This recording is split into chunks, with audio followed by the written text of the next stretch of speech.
Boa noite, turma. Tudo bem? Então, nós vamos dar continuidade ao nosso estudo.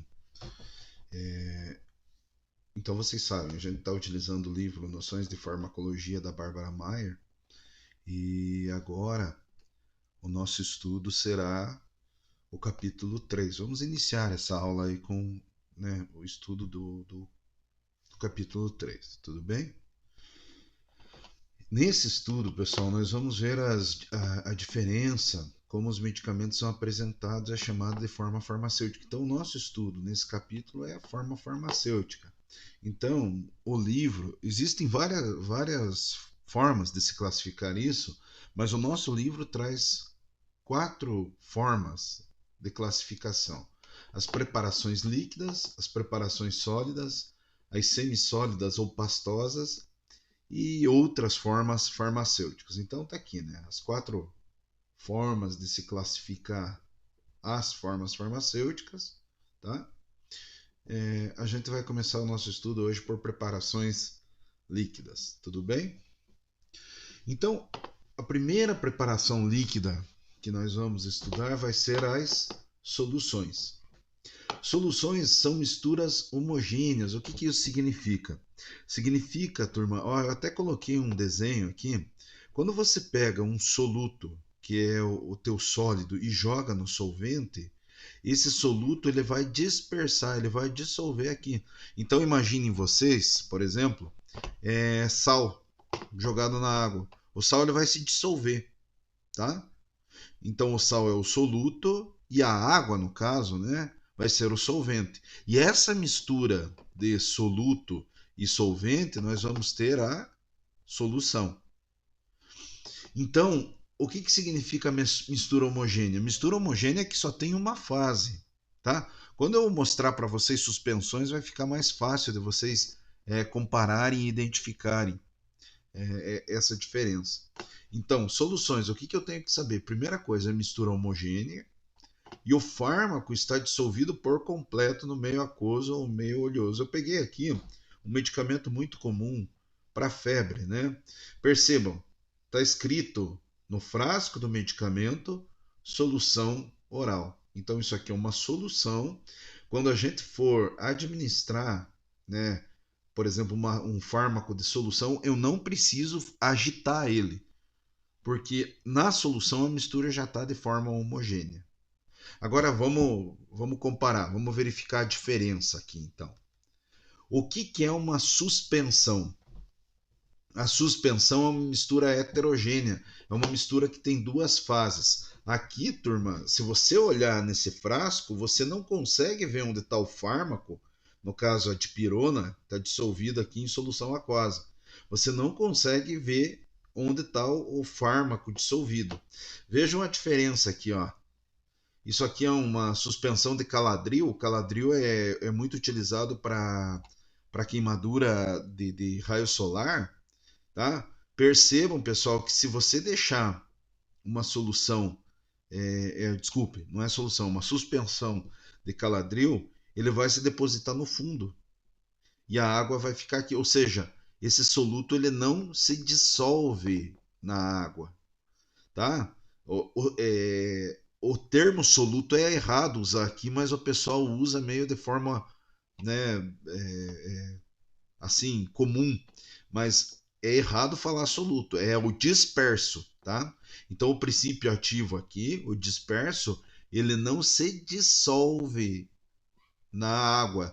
Não, isso aqui forma uma mistura heterogênea, porque você tem a fase sólida, ó, você consegue ver onde está o princípio ativo, e você consegue ver onde está a água. Você tem a fase sólida e você tem a fase líquida. Você tem 2 fases. Quando você tem 2 fases, você tem um sistema heterogêneo. Vejam, é diferente da Novalgina. Aqui, ó. A Novalgina, né, eu não consigo ver onde está o soluto. Eu não consigo ver onde está o sólido dissolvido aqui, tá? Agora, aquela coisa, né, pessoal? Toda vez que eu for usar uma suspensão, aí sim eu tenho que agitar isso aqui para que esse soluto, que é o princípio ativo, ele fique suspenso nessa mistura. E ficando suspenso, aí eu garanto uma dose eficaz, uma dose certa. Porque vocês já imaginaram se a pessoa se fosse um medicamento para ser tomado via oral. O Caladril é para ser colocado na pele, né? Mas se fosse para ser tomado via oral, no caso do antibiótico, ó, eu até peguei aqui para vocês verem um pedaço de uma figura de um antibiótico de amoxicilina e ácido clavulônico. Não sei se vocês já observaram que tem uma marca e daí vem, né, o sal do antibiótico aqui embaixo. Daí você tem que adicionar água, né, com calma, né, até chegar à marca, mas o certo é a gente adicionar um pouco de água até metade de onde está a marcação, e é difícil às vezes fazer essa verificação porque o frasco ele tem coloração âmbar, né, aquela coloração de frasco de medicamento âmbar que é escuro, então às vezes a gente não consegue muito bem verificar onde que está essa marcação, mas você vai colocar até um determinado volume e daí vai agitar, agitar, agitar, agitar bastante e daí vai completar com água. Essa água, no caso de antibióticos, ela deve ser uma água filtrada ou uma água fervida. Claro, se você ferveu a água, você não vai pôr a água quente aqui dentro, porque senão pode alterar o princípio ativo. O princípio ativo pode perder o efeito, né? Então, água fervida e depois resfriada, ou uma água filtrada que você vai adicionar até, né, até a linha marcadora. Daí, claro, pessoal, você vai começar a fazer o uso do antibiótico, no caso. Toda vez que você for usar de novo, se você observar o antibiótico, o sal do antibiótico, ele está suspenso aqui no fundo, ele está depositado assim. Daí você tem que fazer o quê? Você tem que agitar bem ele para que o antibiótico, no caso, entre em suspensão. Tudo bem? Entenderam a diferença? Então, ó, solução, a mistura é homogênea. Só tem uma fase, né? Eu não vejo soluto disperso aqui, né? A suspensão, a mistura é heterogênea, tem duas fases. Eu vejo onde está o líquido, né, o meu solvente, eu vejo onde está o meu soluto. Tudo bem? Os termos solvente e soluto são errados para a suspensão, mas o pessoal usa. O certo é falar o disperso e o dispersante, que formam a dispersão. Tudo bem? Bom, pessoal, xaropes. Soluções aquosas com alta concentração de açúcar, como xarope de codeína. Bom, pessoal, o açúcar em alta concentração, ele vem lá da antiguidade, esse uso do xarope. Ele tem uma viscosidade, o xarope antigamente também, por ter essa alta concentração de açúcar, ele garantia, né, uma maior energia da pessoa que estava tomando, às vezes, como fonte de fonte de ele tem uma alta concentração de açúcar que garante uma certa viscosidade. Mas o principal do xarope e de alguns adjuvantes também de suspensão e solução, né? Por exemplo, a Novalgina ela vem com sabor framboesa, então é um adjuvante de gosto aqui, porque às vezes é muito ruim. Então, para mascarar o princípio ativo, né, do xarope, eles colocam em solução, eles colocam o xarope, né, a alta concentração de açúcar para mascarar esse gosto ruim do princípio ativo. Tudo bem? Então, para isso que serve, né? Esses adjuvantes de sabor, de tanto de solução quanto de suspensão, ou às vezes você utilizar um medicamento, um princípio ativo, por via de xarope, para esconder, para mascarar o gosto ruim do princípio ativo. Tudo bem? Pessoal, o quarto grupo são as loções.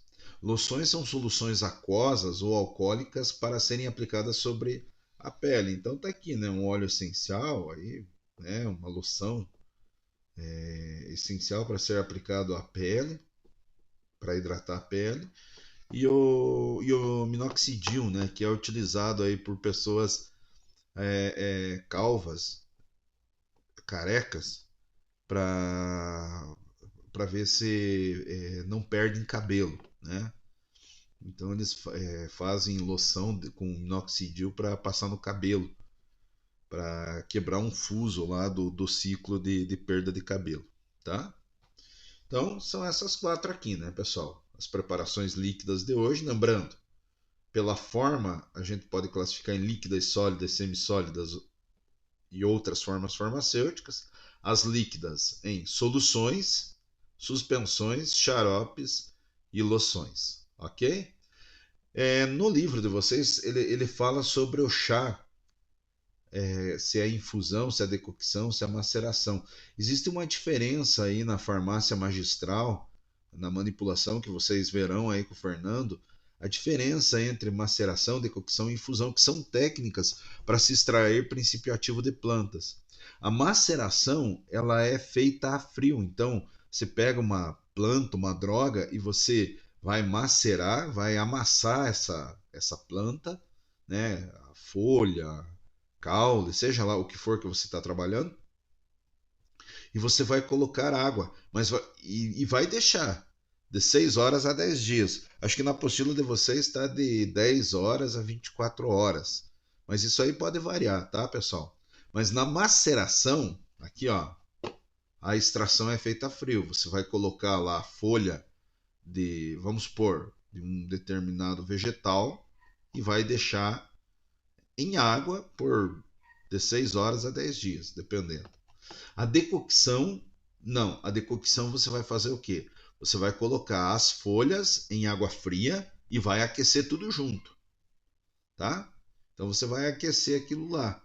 E daí a água vai entrar em ebulição. E à medida que a água entra em ebulição, a folha também vai esquentar lá dentro.